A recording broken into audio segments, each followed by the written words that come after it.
Last night's torrential downpour claimed the life of a Bellevue man. And KETV News Watch 7's Dave Roberts is live tonight along the Missouri River with our big story. Talk of flooding last week started when heavy rain in Minnesota and the Dakotas caused the Missouri River to swell. But sadly, last night, it was Metro creeks that turned deadly.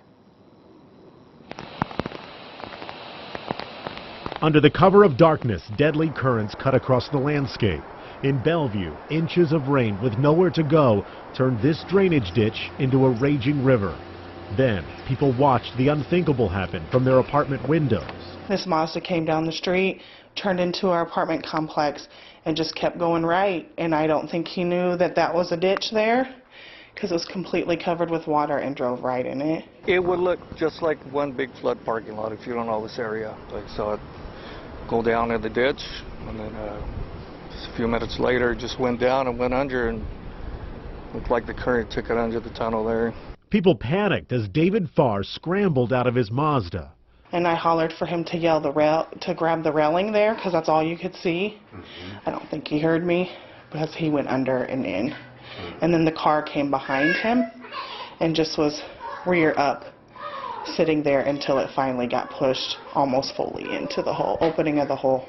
Even with police and firefighters on the way, nothing could be done. 3 minutes time and he was gone. The flood took Farr roughly 1.5 miles downstream. Half the distance, stormwater passes through pipes underground. 10.5 hours later, after the water receded, firefighters made the sad discovery. They found Farr in the muddy water of a culvert under the Kennedy Freeway.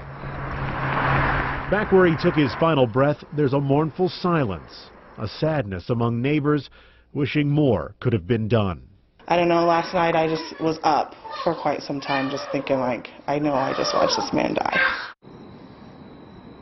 We can only hope that the floods to come here on the Missouri don't cause any more pain and suffering. Tomorrow, when it crests, it'll be about a foot below flood stage here along the Omaha banks. Now, down south near Brownville, we're told that that crest is going to be 3 feet above flood stage, which means that there is imminent flooding in those areas. Right here near Harrah's and on the Iowa side, you can see it's already out of its banks, closing parking lots and already causing some problems. Of course, we'll stay on it and keep you updated on this flood as the water continues to rise. We're live in Council Bluffs. Dave Roberts, KETV News Watch 7.